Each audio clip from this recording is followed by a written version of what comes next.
On Friday, you dismissed the visit as a photo op and you said you wished that Trump would make a donation to a relief organization instead. We did, by the way, check with the campaign. They said that Trump made a $100,000 donation to the Greenwell Springs Baptist Church where he visited. But here's what your fellow Democrat, former Louisiana Senator Mary Landrieu, said about the visit.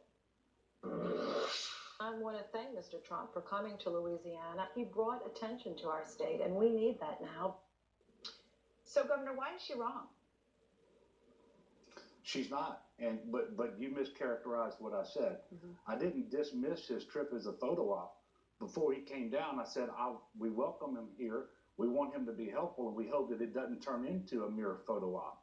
So you got the story backwards. Okay, so was he helpful? Now that it's come and gone, was he helpful? Was it a good thing that he came down? Well, I think, yeah, for the reasons that I stated earlier, because it helped to shine a spotlight on Louisiana and on the dire situation that we have here, that it was helpful. And I will tell you that I also appreciated the good phone call, the conversation that I had with Governor Pence, who was sincere and genuine when he called, and we spoke for a long time on Friday morning about their desire to be helpful. Now, following Trump's visit, the White House announced that President Obama will travel there on Tuesday. That came after a local paper, The Advocate, which you're familiar with, published an editorial calling on the president to cut his vacation short and come down. Now, you defended the president, saying that you'd rather him delay his visit to preserve resources. I just want to be clear. Did you ask the White House not to come down, and did they want to come? I would never ask the White House not to do what the president wants to do. Did the White House want to come down earlier?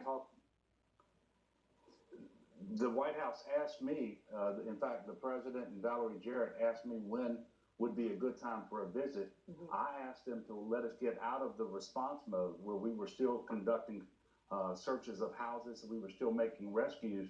I didn't want to divert these police officers, sheriff's deputies, and state troopers and other essential resources and assets to providing security for the president while they were needed in this region to undergo those or to undertake those response activities. And I asked that if he could wait until the response was over and we got into the recovery phase, which I predicted we would do over the weekend, and certainly next week would be a better time for us to visit. But the president is welcome to come to our state anytime that he wants to. Former New York Mayor Rudy Giuliani released a statement harshly criticizing you this week. He said, the Democratic governor's criticism of Mr. Trump's visit to Louisiana is an outrage and completely inconsistent with their criticism of President Bush's decision to not go to New Orleans immediately after Hurricane Katrina. Governor, I was actually a White House reporter back then. I was with President Bush when he visited 5 days after Katrina hit, and a lot of folks, especially Democrats, complained loudly at that time that it wasn't soon enough. Is there a double standard here? No, and I'll tell you that I believe that Mayor Giuliani got it completely wrong, perhaps for the same reason that you did. I have not been critical of Mr. Trump's visit. I have tried not to comment because I don't want to get tied up in the politics of whether it's the president, whether it's Hillary Clinton, or whether it's Donald Trump. I tried not to comment, and the comments that I have made have been very reserved, and so I think he was off base there with that comment.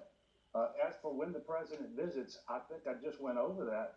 He's welcome to visit when he wants to, but because we were undergoing the response here in the capital region, I asked that they consider coming next week, which ultimately is what he's going to do.